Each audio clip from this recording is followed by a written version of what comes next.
St. Thomas University Journalism and the New Brunswick Beacon present The Basement Files. Welcome to this week's edition of The Basement Files. I'm Conrad Palmer. I'm Sarah Langis. And I'm Sam Laidman, and here are this week's top stories.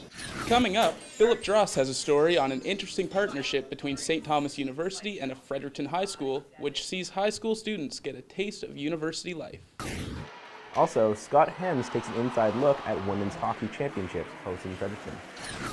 There were lots of students around UNB this March break. Did anyone go home, Sarah? Actually, after the strike, the University Senate decided a cancellation of March break was necessary to make up lost class time.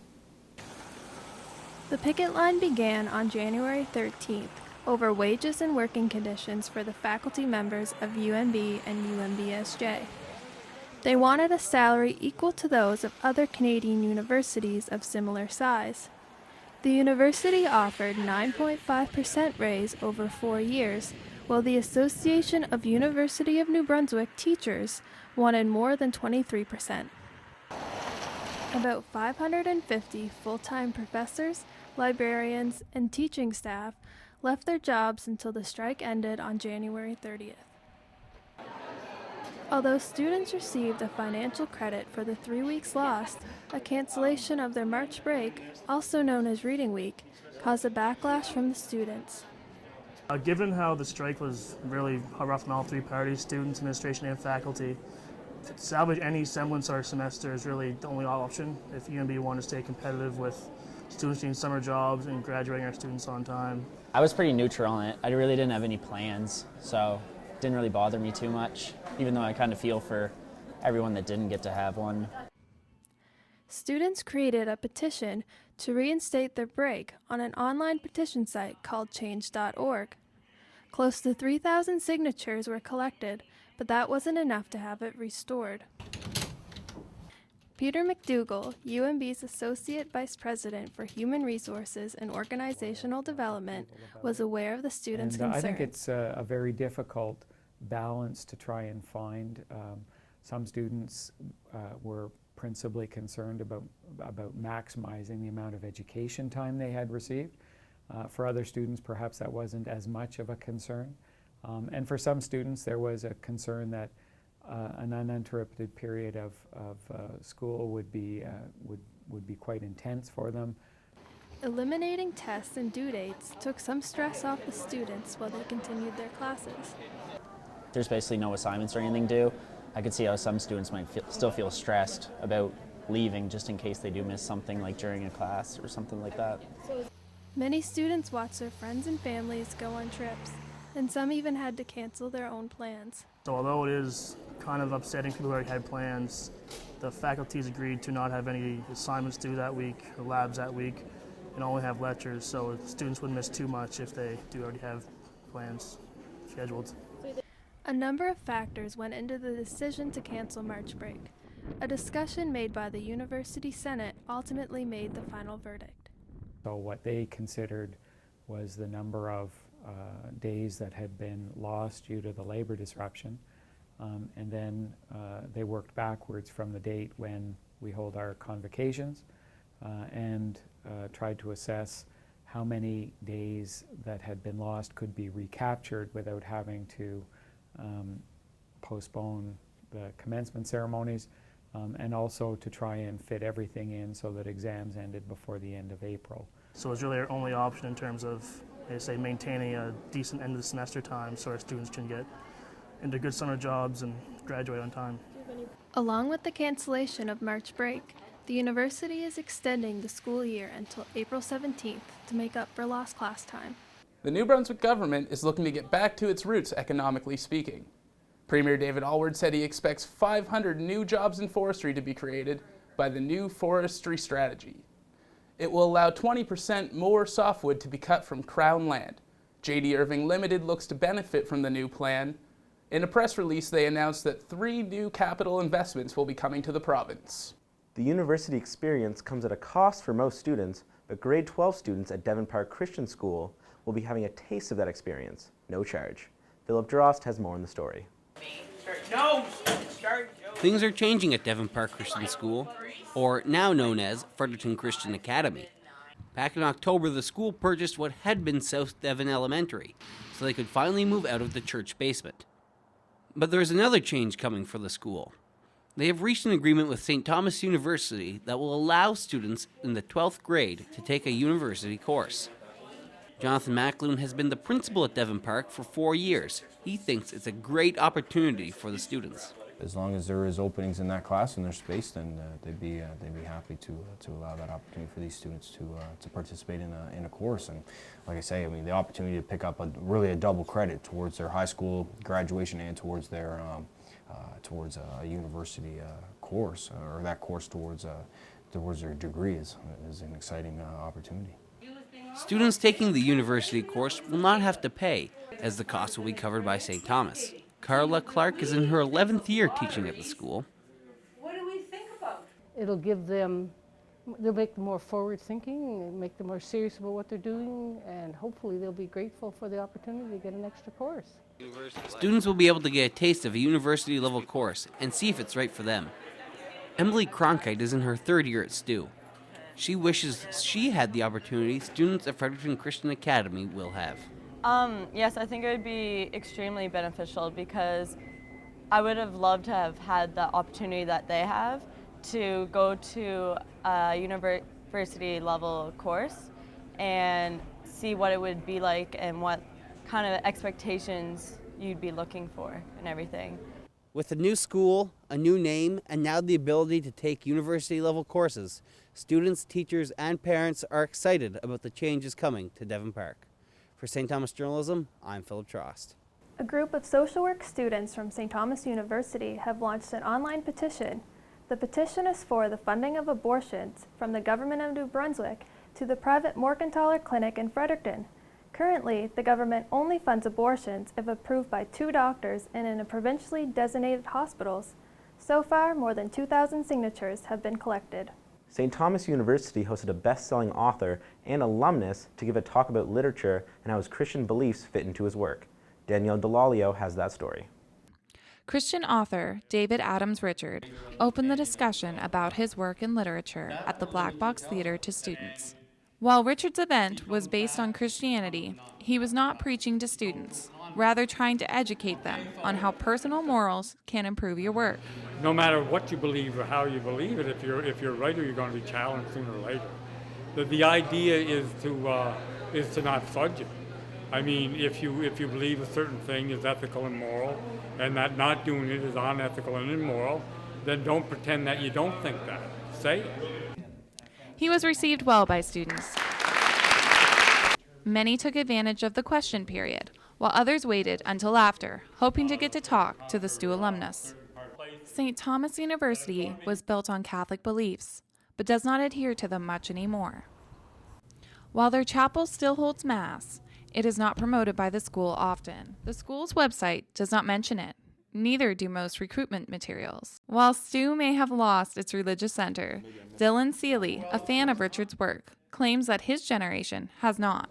I don't know that I see a lot of Catholicism in itself so much as I see some of the more base elements of Christianity. So love and love thy neighbor kind of thing, that everyone is a neighbor and you're in that kind of community. And just the pursuit of being a better person, I think. Richards has written 15 novels, as well as short stories and nonfiction. His next novel will be out this summer. For STU Journalism, I'm Danielle Delalio. History teaches us the importance of remembering and celebrating International Women's Day, especially because despite improvements in living and working conditions, women's rights, status, and voice continue to be limited. Our reporter Andrea Barcenas is now at a fundraiser that aims to raise awareness of pay inequality in New Brunswick while enjoying some pleasant swing music. Andrea? Hi, Sarah. I'm here at Connection Artist Run Center, and as you can see, the Alex Bailey Swing Band is getting prepared for today's presentation. This event is organized by the Fredericton Committee of the New Brunswick Coalition of Pay for Equity as an International Women's Day event. Despite the cold weather and the snow blizzard, over 50 Frederictonians gathered to hear from workers affected by pay inequity in New Brunswick and dance some swing music.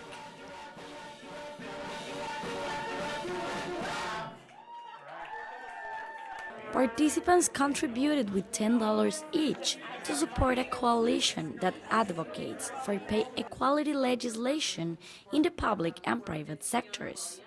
The night was an opportunity to learn about pay equity and celebrate social work with food, drink, and a night of swing dancing with Fredericton's favorite, the Alex Bailey Swing Band.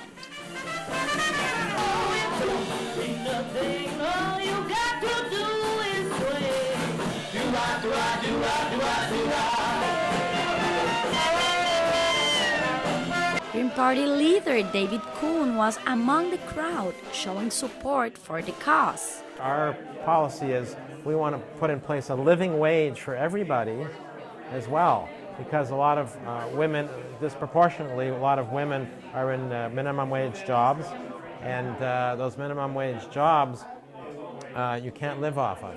STU alumni and organizer Kelsey Nevers said she's advocating for fair wages and dignified working conditions. It's something that's very important to women all over the world, and women who go to St. Thomas, who are houseworkers, who are working in these positions that are not being paid as equally as positions that are male-dominated, and I think it's a very important issue to focus on. Social workers provide critical care and in often stressful work environments. Yet, it's long overdue that they receive bread and roses. Andrea Barcenas, STU Journalism, Fredericton. It's time for nationals for the University Winter Sports. In the CCAA Women's Basketball Nationals, St. Thomas earned a silver medal on Saturday. They lost 59-54 to the College Montmorency. In the Men's Hockey Nationals, that's finishing up this weekend in Saskatchewan. The Acadia Axemen will be representing the AUS after beating the St. Mary's Huskies in the series last week. In the CIS Women's Hockey Nationals, St. Thomas lost to the Université de Moncton 2-1 for the 5th place game. Spectators from all over Canada gathered to watch the final game between McGill and Montreal. Scott Hems has more on the tournament. The final 6 teams standing in women's university hockey battled for the national crown this past weekend. Females showcased a tidal wave of talent chasing after a championship banner. Fans were numerous and rowdy as parents flew in from coast to coast to see their daughter's shot at glory. St. Thomas University, who hosted the tournament, were knocked out of the playoffs weeks ago, but stepped up their game to a high level in front of record crowds. The attendance at the STU games was a record for their women's program. STU ended up losing both of their pool games, but their performances won't soon be forgotten. STU Athletic Director Mike Eagles helped organize the Nationals. Again, I felt really pleased that type of thing will stick in the minds of the players forever. That when they think back at this championship, they're going to remember the number of fans that they had and how great of an experience it was. So that's real important to me.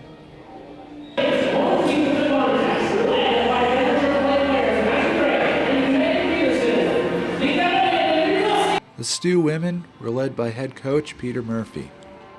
We're able to elevate to the level. I mean, that's what it was about. I mean, it was about us coming here and competing and not hosting. I mean, that was the key phrase that, we got across to the girls, is that you're not here to host, you're here to compete.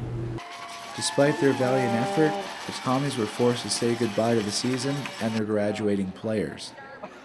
Wilfrid Laurier took on the University of Saskatchewan with a bronze medal up for grabs.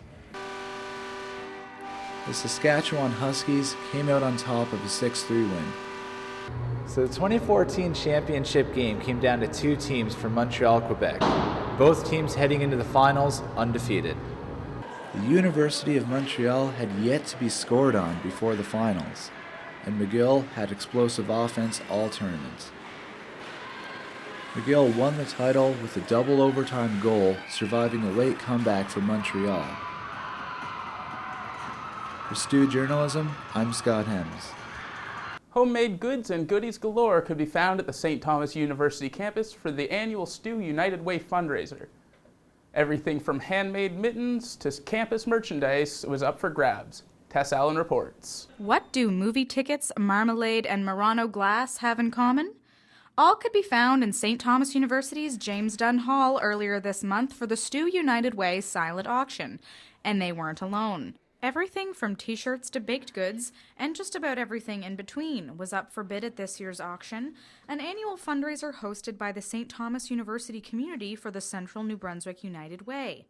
Barry Craig, Stew's Vice President of Academic and Research, says the event has become part of the school's fundraising DNA over the last few years. The advantage of the United Way is it's an organization that supports a number of community initiatives.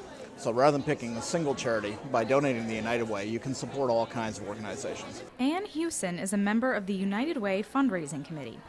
She believes the university's partnership with the United Way is simply a natural fit. There's such a community feel here in Stew, and this kind of activity connects us to the larger community of Fredericton. Those who attended this year's event could make a bid for one of the many items up for auction or enjoy a bite of chili, with all proceeds going toward the United Way. For Stew Journalism, I'm Tess Allen. The African Student Union of UNB and St. Thomas University danced and sang their way into the hearts of many that came to enjoy traditional African culture on Saturday night. Paige LeClaire explores the many fashions, food, and music that the event had to offer.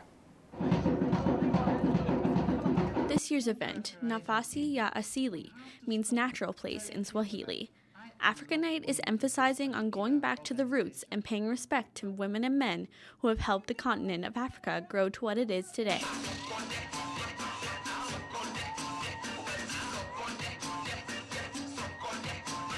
Guest speakers, traditional African dances, and singing are just some of the performances for the night. African Student Union Public Relations and Media Director Bumi Borisad, who is originally from Nigeria, says she got involved with the ASU 2 years ago when she came to UNB.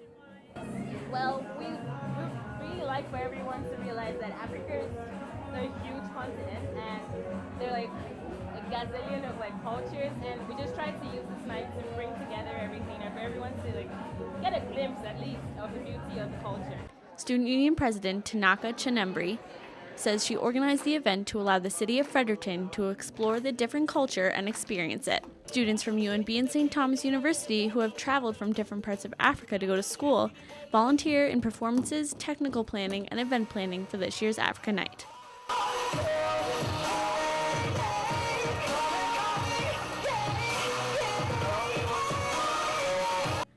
UNB student Hilary Swan came to Africa Night to meet new people and to get an idea of what African culture is like. I came here tonight because I'm headed to Malawi this summer on an international internship with my program, and I wanted to get immersed into the culture and learn a little bit more about the regions that I'm going to be living in, and hopefully try and make some friendships with people that perhaps live in Malawi or live in other surrounding countries around. There's no lack of activities, with a fashion show to end the evening representing the 54 states and 9 territories. It was the highlight of the evening.